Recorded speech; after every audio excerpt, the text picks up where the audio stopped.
What's going on, everybody? Welcome back to another video. Today, we'll be breaking down what are the best heroes to solo queue with to increase your chances of winning and ultimately ranking up to the rank that you always wanted.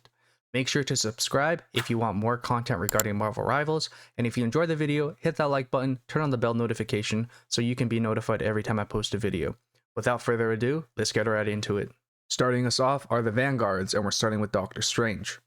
This patch didn't include anything too major with Strange changes, but a bug was fixed regarding his portal, and also a slight reduction in his health from 650 to 600.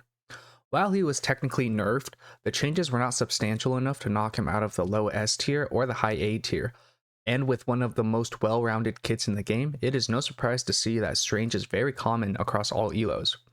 He fits into almost every team comp, whether that be shielding from the front and making space, or in dive comps, flying above and dropping down with his ult.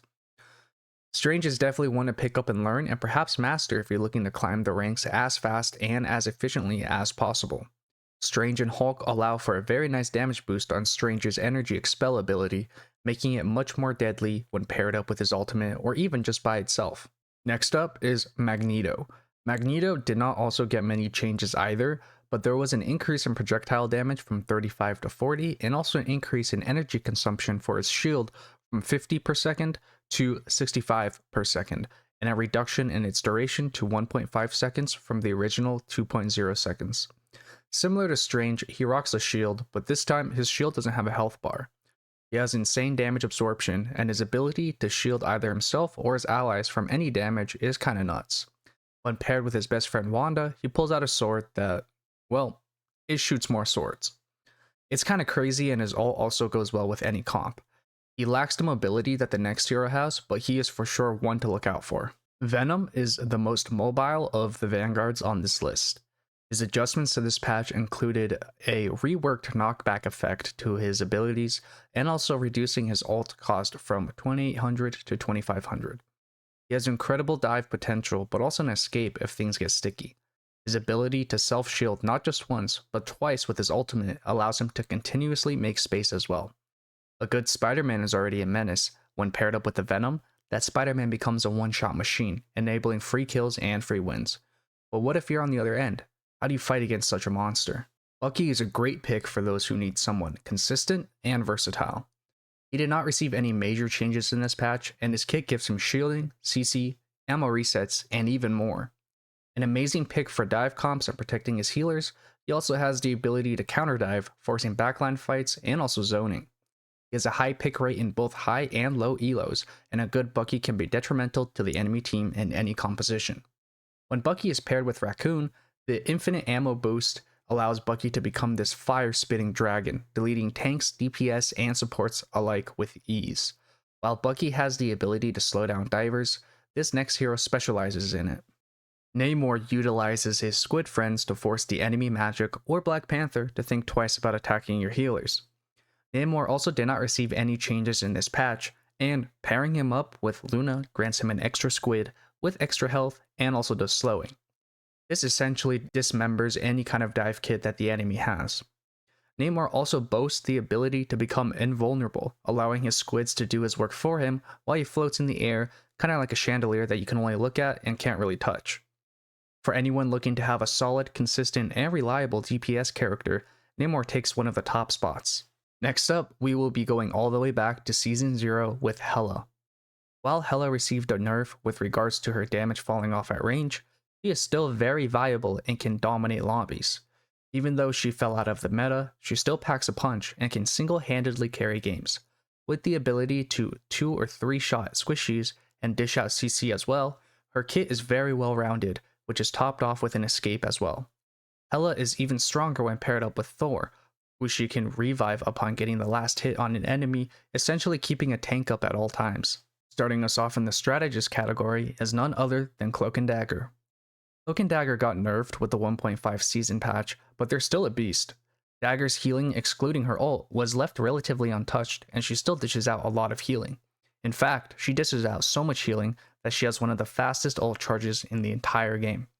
Her auto-aiming auto attacks also makes healing extremely easy and efficient. A good Cloak and Dagger can essentially heal everyone at the same time by utilizing their healing bubble, healing push wall, and also the auto attacks. Cloak, on the other hand, is more or less like a glorified Wanda. The ability to continuously dish out damage while also having the ability to blind enemies as well makes Cloak essential to any lineup. Fun fact about Cloak, if a Moon Knight gets blinded, while in his ult animation, his ult will fall directly on top of him instead of where he intends it to fall. The moon haunts you. Invisible Woman takes her next spot, and similar to Cloak and Dagger, she also took a hit with the nerfs. Her ultimate ability will cost more, from 4,000 to 4,300, but her other abilities were left relatively untouched. This, combined with her new power-ups with the Thing and Human Torch, leaves her very viable in any composition. Additionally, her ability to escape dives by turning invisible is very valuable. She is definitely one to pick up and learn if you feel like there isn't enough healing output, or if your healers are constantly dying, or if you just need another defensive ult. Lastly, we have Rocket Racoon. He will be the last one in the Strategist category.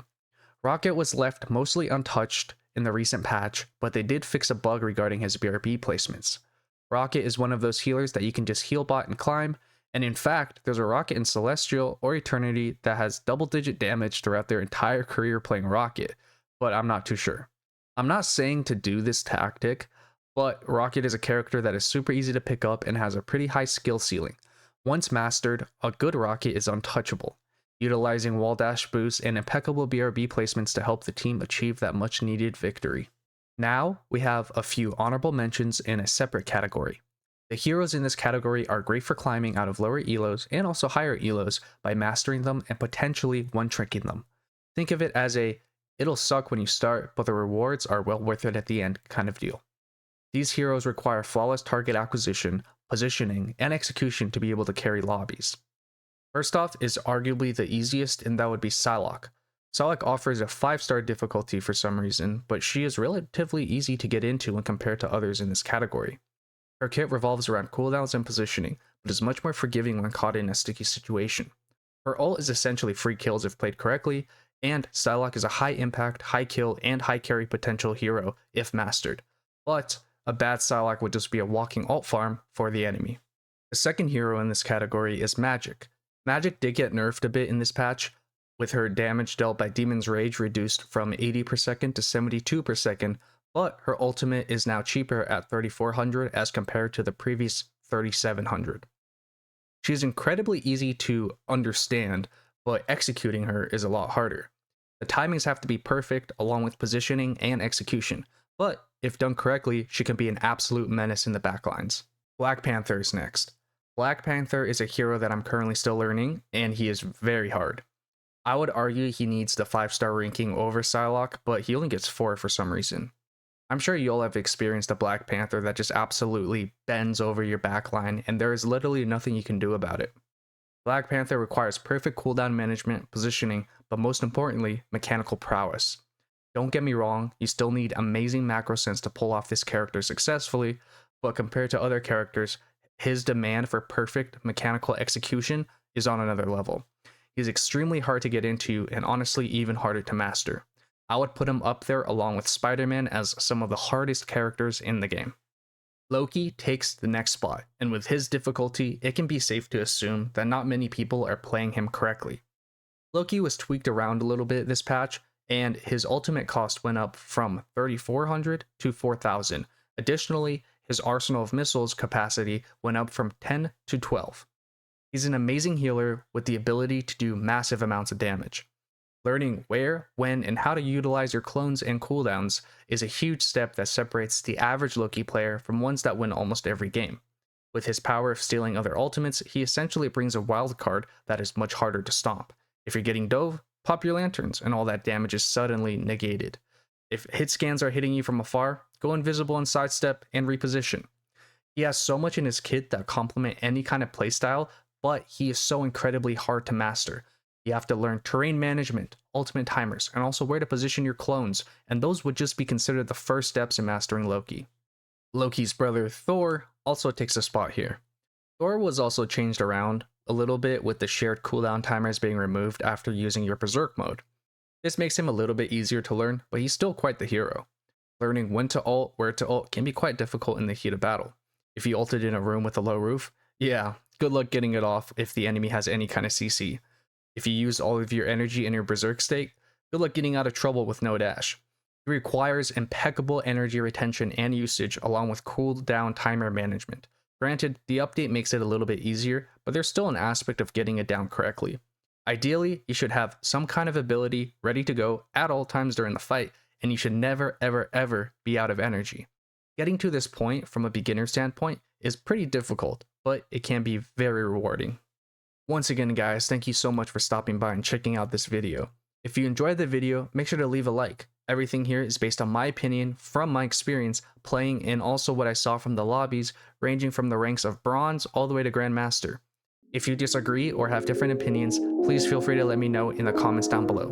I'll see you guys next time. My name is Panda. Peace.